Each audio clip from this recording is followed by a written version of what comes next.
Hi, so what I did is I took the early warning Illuminati card and I flipped it 90 degrees, right? And then I put it next to, I put it next to the search area. So you tell me, what do you think? Yes or no? Regardless of whether or not this card is talking about this event, this thing is planned. This is all part of some bigger picture, because it hasn't made any sense since it started. We know just as much now as we did then. And what's funny is how it just keeps contradicting each other. You know, you got one side that says it's terrorism, and then you got another side that just keeps saying, no, it's not, no, it's not. And they just keep going back and forth, while they keep kind of implying that was terrorism, but they don't want to say it. This is just a hunch of mine, just a theory, nothing to back this up, just something I'm thinking out loud, that's all this is.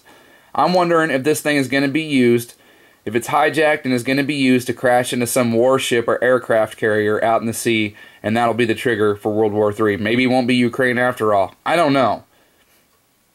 I just keep thinking of that Battleship movie that was released a couple years ago, and in the commercials for it, the promos, they kept having like these big letters that flashed on the screen that talked about, you know, does the war begin at sea? And it just makes me wonder.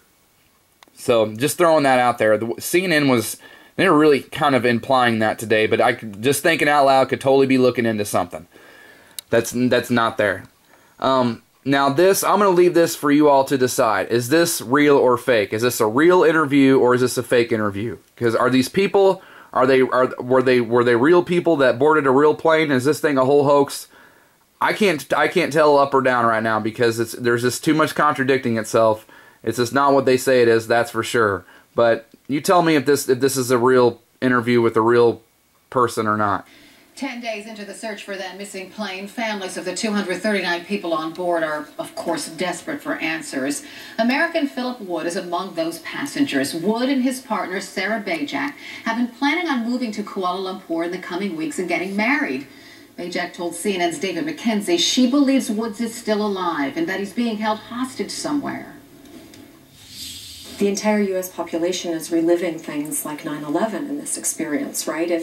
If an unthinkable thing can happen even after we've taken all of these precautions, what could happen next? This is a planned activity. Somebody wants to do something and make a message out of it, and it would serve them no good to be seen as callous and brutal and just start killing people unnecessarily, because then they won't have as much bargaining power, I think. I mean, I can't imagine to put myself into the mindset of somebody who would even possibly contemplate this, but I've got to believe that the hostages are valuable to them, and as the only adult American on the flight, Philip would be a valuable asset to them, and it happens to be that he's also very calm and very put together, and he would know to step back and, you know, not cause any conflict, so he wouldn't be somebody that they would want to get out of the way as a trouble causer.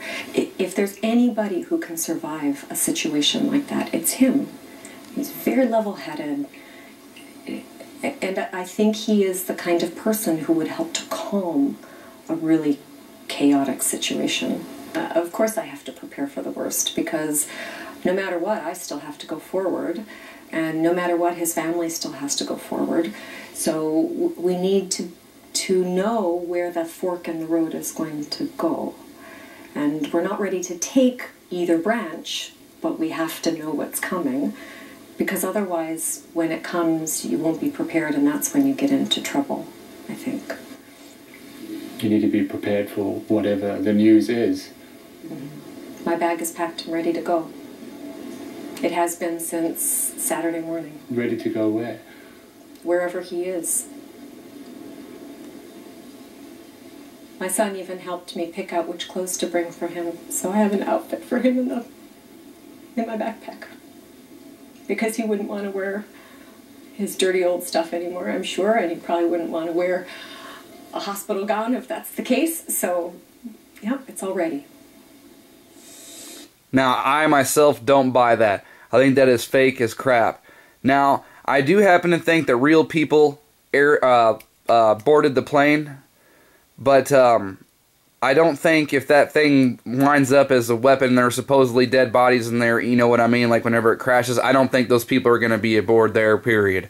I think whoever they were are long gone. But who knows? This whole thing could be a hoax from the start. I just can't make heads or tails out of it. But I'll tell you this much right now. This I bet you is true. If that thing does indeed crash, and they say these dead bodies are going to be identified as these people, those deaths will not be logged. They will not be loaded into that Social Security death index. That I promise you. I'd be willing to bet you, just like 9/11, them people will never be logged as dead anywhere officially. But who knows for sure. Just wanted to throw that by everybody because I don't buy that. But I don't know what the heck is going on with this story right now. So anyway, to the people who do care about my band, I know some people do dig this, which is awesome. Thank you very much.